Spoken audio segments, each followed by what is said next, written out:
IISER aptitude test crack ചെയ്യാൻ നമ്മൾ NCERT മാത്രം വായിച്ചാൽ മതി? ഡെഫിനറ്റ്ലി NCERT നിങ്ങൾ എന്തായാലും വായിക്കണം. കാരണം ഐസർ ആപ്റ്റിറ്റ്യൂഡ് ടെസ്റ്റിന്റെ സിലബസ് നമ്മൾ നോക്കുകയാണെന്നുണ്ടെങ്കിൽ കംപ്ലീറ്റ്ലി NCERTയിലുള്ള കാര്യങ്ങൾ മാത്രമേ ചോദിക്കുള്ളൂ.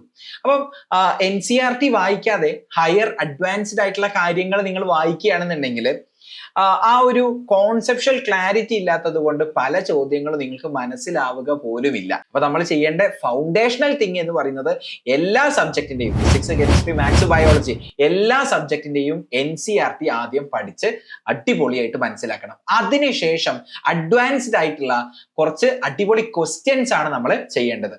നമ്മുടെ ക്രിസ്പറിലുള്ള മെറ്റീരിയൽസ് നിങ്ങൾക്ക് ചെയ്തു നോക്കാം. ഐസർ ആപ്റ്റിറ്റ്യൂഡ് ടെസ്റ്റിന് മുന്നേ വന്ന പ്രീവിയസ് ഇയർ ക്വസ്റ്റ്യൻസ് നിങ്ങൾക്ക് ചെയ്തു നോക്കാം.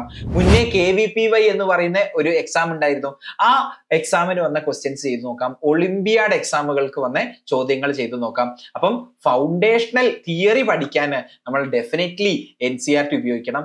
ആൻഡ് അതിന്റെ അപ്പുറത്തേക്ക് അഡ്വാൻസ്ഡ് ആയിട്ടുള്ള കോൺസെപ്ഷ്യലി ചലഞ്ചിങ് ആയിട്ടുള്ള ക്വസ്റ്റ്യൻസും ചെയ്ത് പഠിക്കണം. അപ്പൊ ഇങ്ങനെയാണ് നമുക്ക് ഐസർ അടിപൊളിയായിട്ട് ക്രാക്ക് ചെയ്യാൻ പറ്റുക. അപ്പൊ ഇതുപോലുള്ള ടിപ്പുകൾ തുടർന്ന് ലഭിക്കാൻ വേണ്ടിയിട്ട് നിങ്ങൾ ഈ ചാനൽ സബ്സ്ക്രൈബ് ചെയ്യുക. അതുപോലെ തന്നെ നമ്മുടെ വാട്സ്ആപ്പ് കമ്മ്യൂണിറ്റിയിൽ ഫ്രീ ആയിട്ട് തന്നെ ജോയിൻ ചെയ്യുക. ലിങ്ക് ഞാൻ ബയോയിൽ കൊടുത്തിട്ടുണ്ട്.